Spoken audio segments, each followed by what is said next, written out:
Don't sweat the small stuff, and it's all small stuff. Simple ways to keep the little things from taking over your life. Richard Carlson, Ph.D. Co-author of Handbook for the Soul. This apparently is a New York Times #1 bestseller. Let's see, guys, this is worth it. I wonder what year this book came out. I don't see a copyright date. Apparently it came out in 1997. This book is just a tad outdated.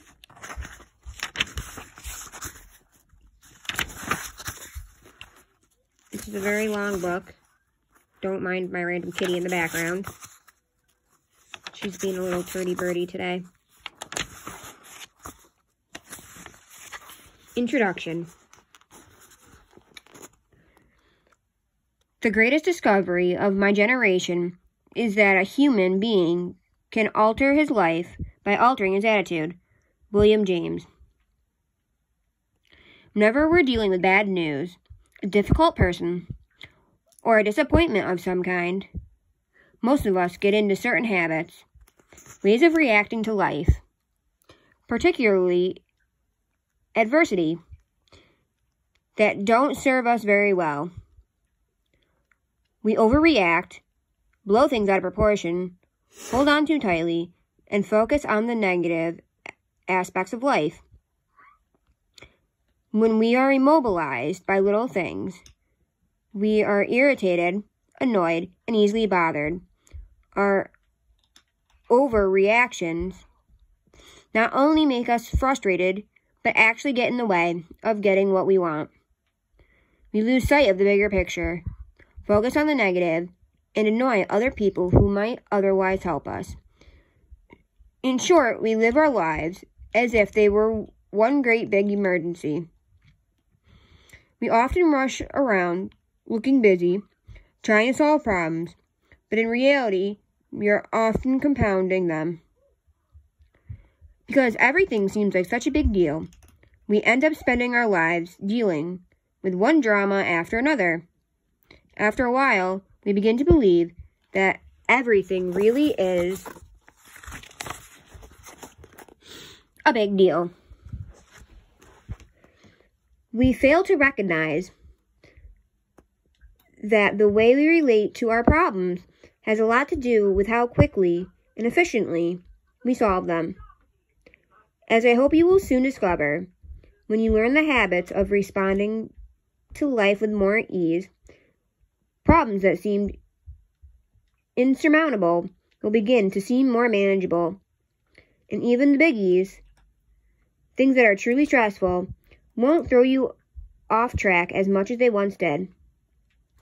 Happily, there is another way to relate to life. A softer, more graceful path that makes life easier and the people in it more compatible. The other way of living involves replacing old habits of reactions with new habits of perspective. These new habits enable us to have richer, more satisfying lives.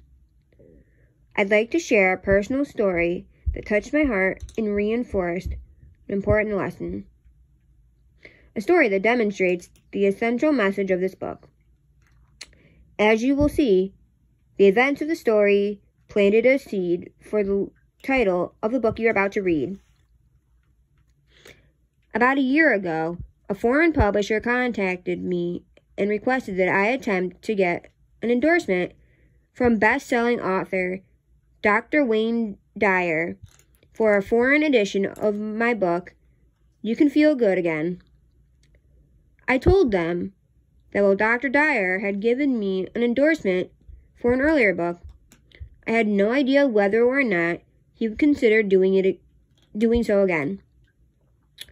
I told them, however, that I would try.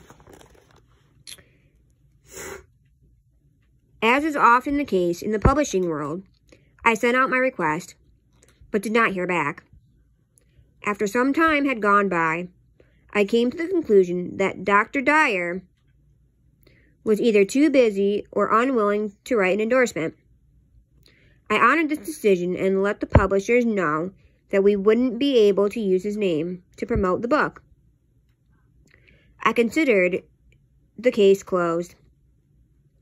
About 6 months later, however, I received a copy of the foreign edition, and to my surprise, right on the cover was the old endorsement for the earlier book from Dr. Dyer.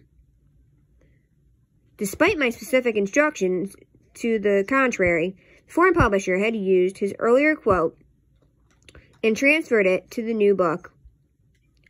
I was extremely upset and worried about the implications as well as the possible consequences. I called my literary agent, who immediately contacted the publisher and demanded that the book be taken off the shelves. In the meantime, I decided to write to Dr.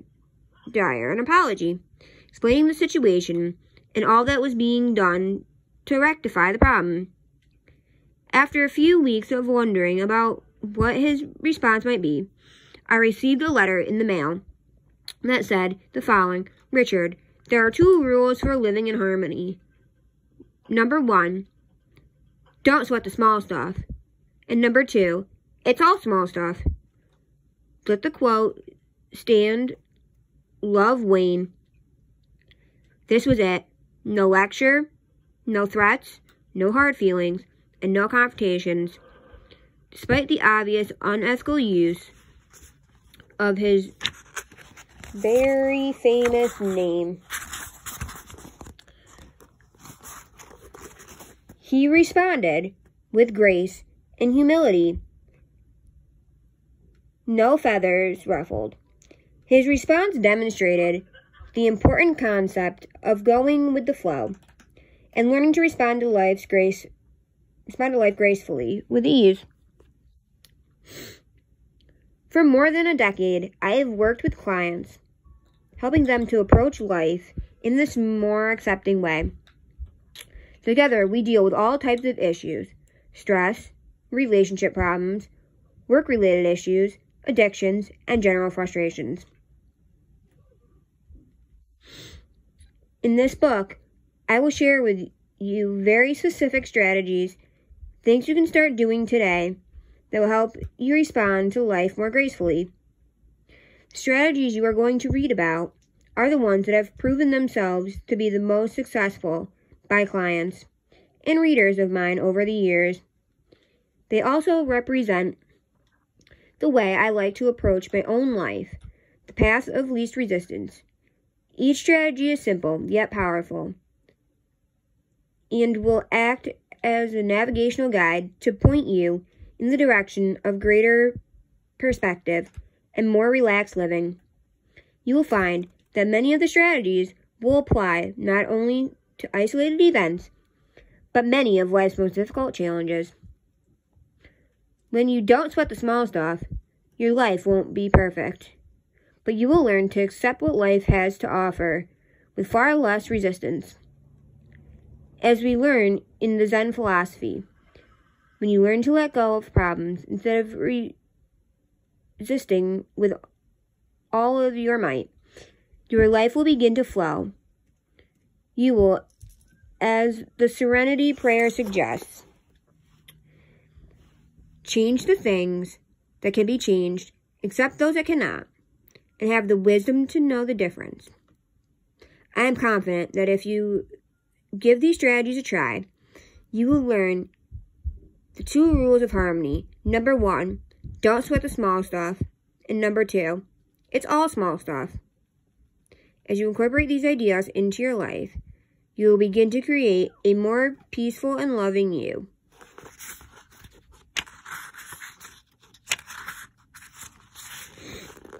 Chapter 1.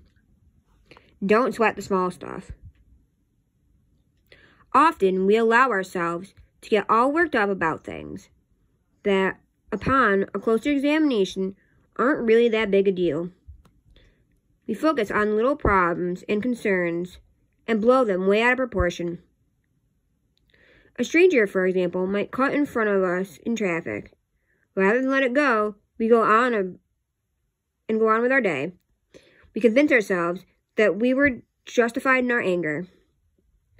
We play our out an imaginary confrontation in our mind. Many of us might even tell someone else about the incident later on rather than simply let it go. Why not instead simply allow the driver to have his accident anywhere else?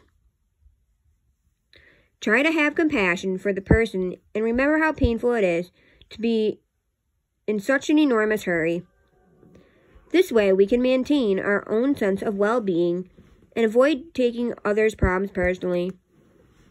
There are many similar small stuff examples that occur every day in our lives. Whether we had to wait in line, listen to unfair criticism, or do the lion's share of work, it pays enormous dividends if we learn not to worry about little things. So many people spend so much of their life energy sweating the small stuff that they completely lose touch with the magic and beauty of life. When you commit to working toward this goal, you will find that you will have far more energy to be kinder and gentler.